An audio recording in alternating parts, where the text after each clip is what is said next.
Catus, Maximus here. This time a little video of this Haisstronica. I don't know how to pronounce her name. It was a free promotional set. I took it basically because I wanted these little ratchet heads as ultra stubby ratcheting box wrenches. The easiest way to put it. They call it a interchangeable head combination wrench set. Which, of course, it's not a combination wrench. There is no combination. It's a single wrench, ratcheting box ends. And before I get too deep into it, I will say I have policies up. But let me show you. I saved a couple of them here. I put them back in. You know, it's kind of hard to get the bits out. I don't know if you... Yeah, you can see that. All of them were just covered with these disgusting, greasy fingerprints. They weren't wearing any kind of like cotton gloves or anything when they were packing this, and so every one of these, every single one, were just totally covered in just these totally gross, greasy fingerprints. So anyway, I did take this as a free promotional item basically because I once again wanted these as stubby little ratcheting box wrenches. The deal with these is they have this little handle. It has these microscopic little pegs.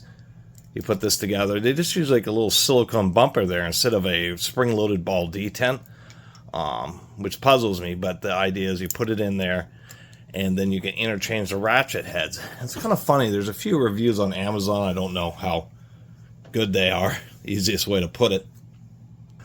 But people are talking about how strong they are. I mean, they just haven't used this very much. That is not a very big section there, and if you do put stress and repeatedly use it, what's going to end up happening is it's going to pull on the ends of those little pins there, and eventually they'll start to wear, and you'll get more and more play until all the heads end up getting floppy. Get some grease on there. Since that's just a silicone pad, it will end up, barely holding the head, and it's just not a very strong connection. And so I don't really approve of this little handle setup, and I'm going to end up just tossing the handles. So that's their deal. A surprising amount of these tool sets, these kind of oddball Chinese tool sets, are sold because they kind of look cool. They seem like a kind of a cool idea where you can interchange all these ratchet heads, and if you're setting up shelving units like IKEA furniture and swing sets, they'll probably work out fine for you. But if you put any kind of real torque, I'm not talking enough to actually split the ratchet head.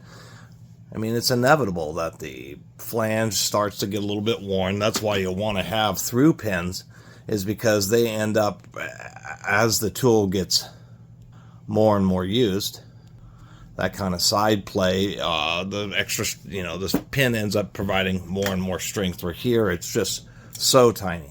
It's just super duper tiny and doesn't go all the way through. Once again, it's just these little nubs, and even if they are chrome vanadium steel, you know the deal. Over multiple cycles, it won't last, and that's the truth to it. And when you have regular pins, then they have little side springs which end up holding up better. So I've got those all kind of cleaned off.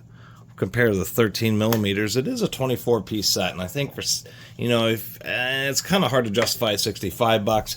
I'd say around $50, then this would be a worthy set for exactly that purpose, to get a bunch of ratchet heads, because I have stubby flex heads here, and the Icon stubby reversing wrenches, which are actually pretty short for reversing ratcheting wrenches, but these are all 13s.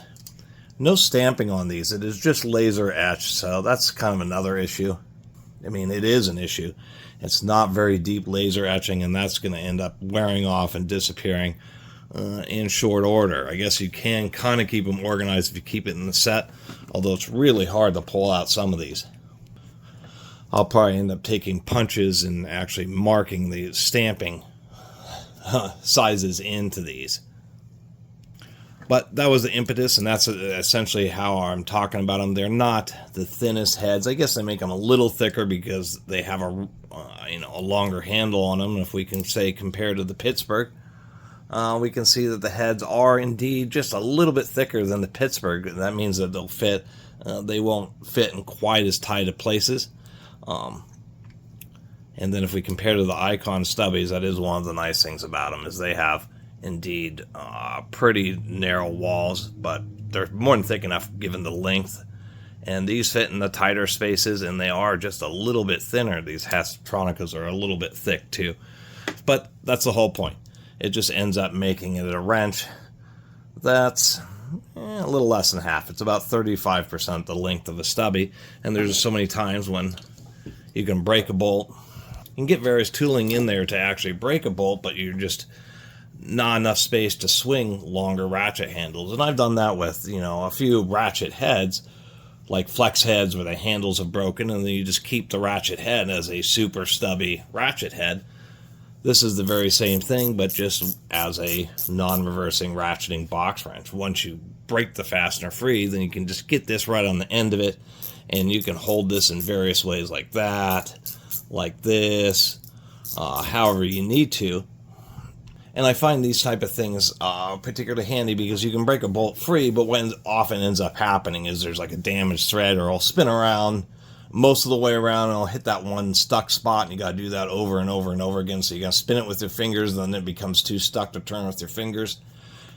These are a pretty decent option. They do have pretty low back drag, so it's just about as fast as turning threading a bolt out with your fingers. It'll fit in just about the same space, but just gives you just a bit better of a grip on the bolt head, and just a tiny bit of extra leverage so you can quickly run it out, flip it over, and run it back in.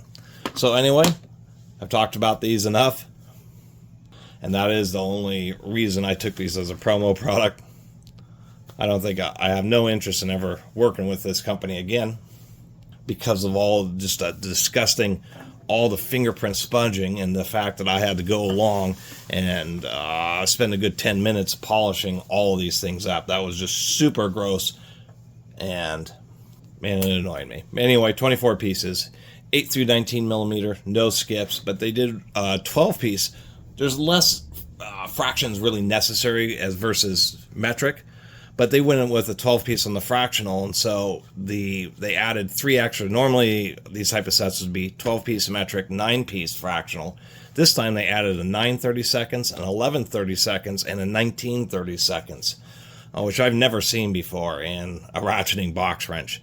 Kind of esoteric sizes, but it's kind of cool. And one thing I will mention is some of these do have obscenely thick heads, like this 1/4 inch. It's neat that they include a 1/4 inch, but man, the wall thickness, the distance between the center to the outside of the wall is almost a 1/4 inch. I mean, it's kind of like crazy thick. But other ones like the 5/16, or actually I think the 8 millimeter is a little better. These are very common for worm drive hose clamps, and it's actually kind of a perfect size ratchet for working with hose clamps. Anyway, thanks for watching. See you next time.